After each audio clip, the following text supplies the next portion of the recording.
여러분 안녕하십니까? 쩐데리TV의 쩐데리입니다. 구독, 좋아요, 알람 설정까지 부탁드리겠습니다. 오늘 두산중공업 이하 많은 원전 관련주들 가지고 계신 분들은 좀 좋지 않은 하루였다고 생각하실 것 같아요. 사실 오늘 반도체주만 좀 날라갔습니다. 삼성전자라든지 또 뭐가 있을까요? 반도체 부품주로 대표적인 뭐 테크윙이나 리노공업, SK하이닉스 이런 종목들 대표적으로 좀 강하게 좀 갔습니다. 반도체가 오늘 예상보다 잘 가다 보니까 다른 종목들은 상당히 좀 흐름이 좋지가 않았고요. 저도 이렇게까지 밀릴 필요가 있나, 밀릴 수가 있나 할 정도로 오늘 시장이 쭉 밀려버렸습니다. 막판이 되면 될수록 시간이 좀 밀렸고요. 코스피는 3000포인트를 가까스로 지켰고 코스닥은 1000포인트를 정말 깨는 것을 목전에 두고 지켜냈습니다.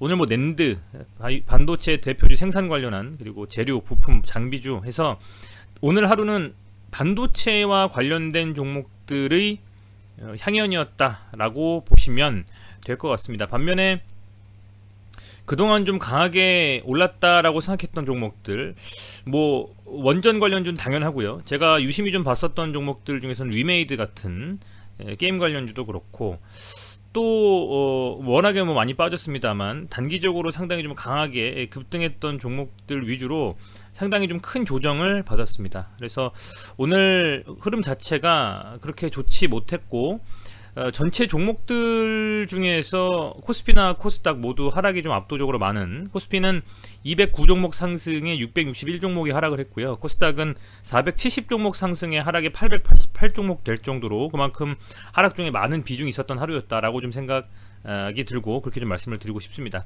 조금 더 답답한 흐름은요, 외국인과 기관이 양시장 모두 순매도를 하면서 오로지 개인만 샀다는 점입니다.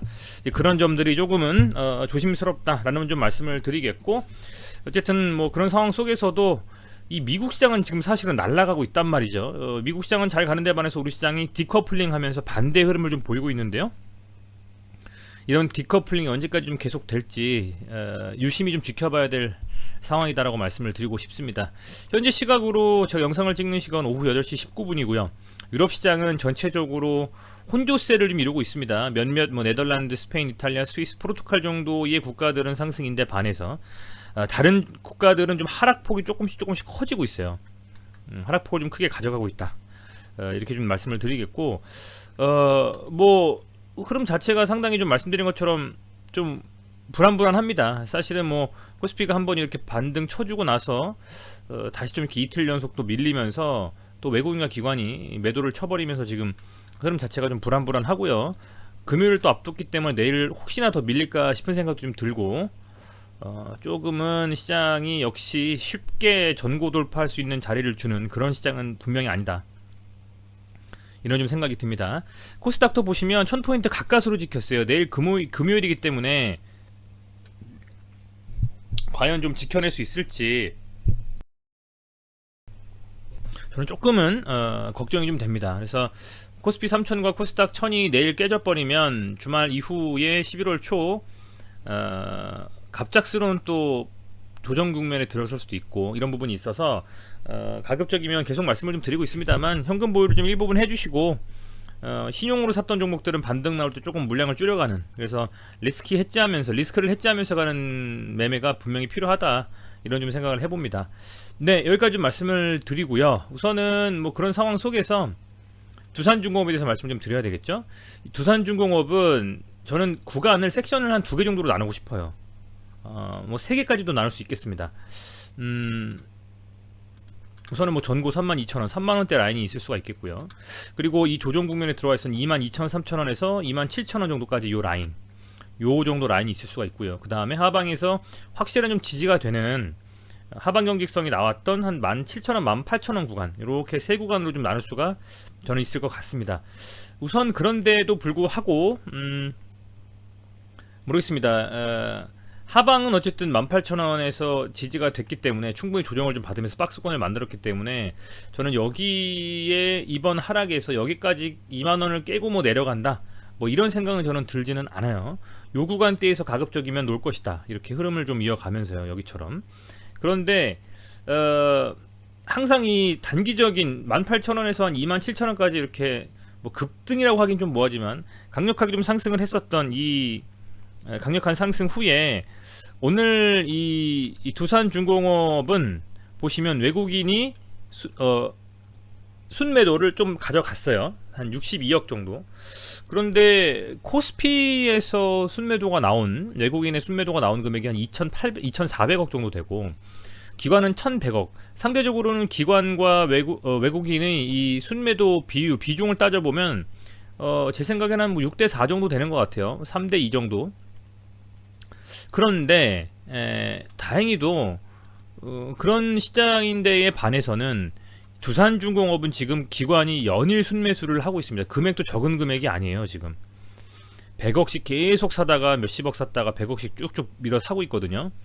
그리고 외국인은 순매도가 있지만 어쨌든 한번 세게 또 700억 가까이 순매수를 해준 상태이기 때문에 사실은 요 기간대의 며칠간의 흐름을 보면 들어올 땐 또 세게 들어와 주고 매도할 땐 또 매도해주면서 그렇게 좀 흐름상 뭔가 좀 이 흐름을 타는 그런 좀 외국인의 어떤 그 매수와 매도를 볼 수가 있을 것 같고요.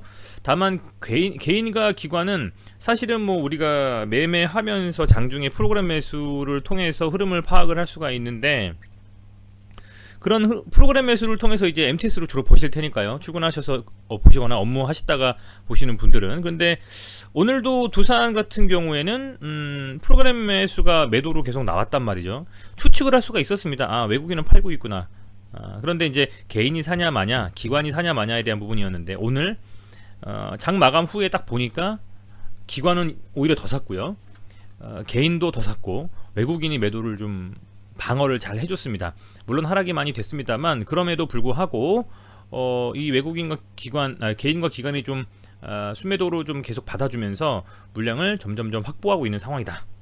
이렇게 좀 보시면 될 것 같습니다. 그래서 오늘 뭐 거래량이 좀 실렸습니다만 그래도 이 외국인의 이탈에 대한 부분들을 개인과 기관이 잡아주면서 다행히도 12평선을 뭐랄까 깨지 않고 이렇게 지지해주면서 오늘 이렇게 좀 마감을 했다라고 좀 생각이 듭니다. 그래서 중요한 부분은 뭐 어느 정도 이제 상승의 추세에 좀 진입을 했고요. 단기적으로 내일까지 하루 눌리더라도 다음 주부터 해서 쭉쭉쭉 저는 굉장히 좀 좋은 흐름을 가져갈 거라고 좀 생각이 되고 아울러서 이제 두산중공업의 실적 발표가 있죠. 오늘 아마 뭐 잘 아실 겁니다. 두산중공업 관심 있으신 분들은요.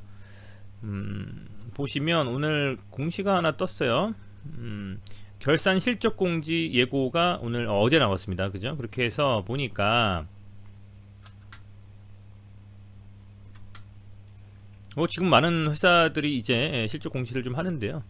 이 결산 실적 공시에 대한 부분들이 나왔고 이게 아마 3분기 그죠? 3분기에 대한 전 내용일 거라고 좀 생각을 하고 있어요. 그래서 보통은 분기와 반기가 있는데 이제 분기 끝나고 나서 45일 이내에 실적 발표를 해야 됩니다. 그러니까 9월이 3분기가 끝났으니까 9월, 10월 지나고 사실은 11월 15일까지 발표를 하면 되는데 두산중공업은 이제 내일 발표를 하게 돼요. 금요일이기도 하고 해서 장 마감 후에 나올지 장 중에 나올지 뭐 장 시작 전에 나올지 궁금하지만 두산중공업의 최근에 이제 그 재무제표를 통한 이런 흐름들을 좀 본다면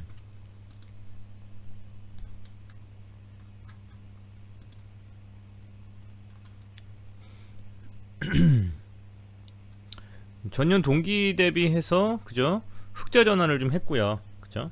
흑자 전환을 좀 해줬고 어찌됐건 영업이익도 한 5천억 정도 반기 마감한 후에요. 그죠? 5천억 정도 나와줬고 단기 순이익도 전 이게 흑자로 전환된 게 상당히 아주 플러스라는 좀 생각이 들어요. 단순히 지금 이 보여지는 것만 보는 겁니다. 그래서 뭐 부채는 그대로지만은 어쨌든 보시면 재무 활동으로 인한 흐름에서 좀 높고 영업 활동으로 창출된 현금 흐름도 어쨌든 계속 플러스로 좀 가고 있고요. 해서 저는 내일 이 실적 발표의 다른 부분도 주가에 상당히 좀 영향을 미칠 수 있을 거라고 좀 보고 있어요. 그래서 이 두산중공업의 이 3분기 실적이 과연 어떻게 발표가 될지 그 부분을 좀 면밀히 좀 살펴봐야 될 것 같고, 그런 와중에서 어쨌든 기관이 지금 들어왔다는 거죠. 계속 들어오고 있다라는 겁니다. 그죠? 실적 발표 전에 상당히 좀 저는 고무적이다라고 보고 있고, 공매도를 보면 오늘 대금으로 봤을 때 두산중공업이 여전히 계속 공매도 대금이 많이 좀 투입이 되고 있어요. 공매도를 계속 치고 있고, SK하이닉스, LG화학, 삼성전자, 두산중공업 이런 대표적인 우량주와 함께 두산중공업도 순매도를 좀 당하고 있습니다. 공매도를 좀 당하고 있기 때문에 저는 이런 계속적인 이 두산중공업의 공매도, 그리고 연말까지 이 많은 이슈들이 산재해 있는 상황에서 정치적인 테마 이슈도 붙어있는 이 원전 관련주 SMR, 특히 소형 모듈 원전의 대표적인 개발 대표적인 회사로서 두산중공업이 공매도가 또 있다라는 점, 그리고 어찌됐건 시장에서 점점 소위 말하는 그 두슬라 모드로 갈 수 있다는 점, 그런 것들도 감안을 하면 지금 이런 물리고 조정받고 이러는 것은 견뎌내야 되지 않겠느냐, 저는 이렇게 좀 보고 있고요.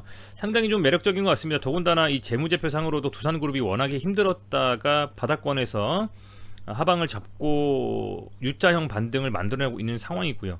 지금보다 더 나빠질 수 있는가에 대해서 누군가 묻는다면 두산중공업은 좋아질 부분이 있지 더 나빠지지는 않지 않겠느냐. 물론 두산중공업뿐만 아니라 두산 관련해서 두산 본주도 그렇고요, 뭐 퓨얼셀도 그렇고 대표적인 뭐 두산 이 계열사들이 상당히 전망이 좀 밝지 않느냐, 저는 지금 이렇게 보고 있습니다.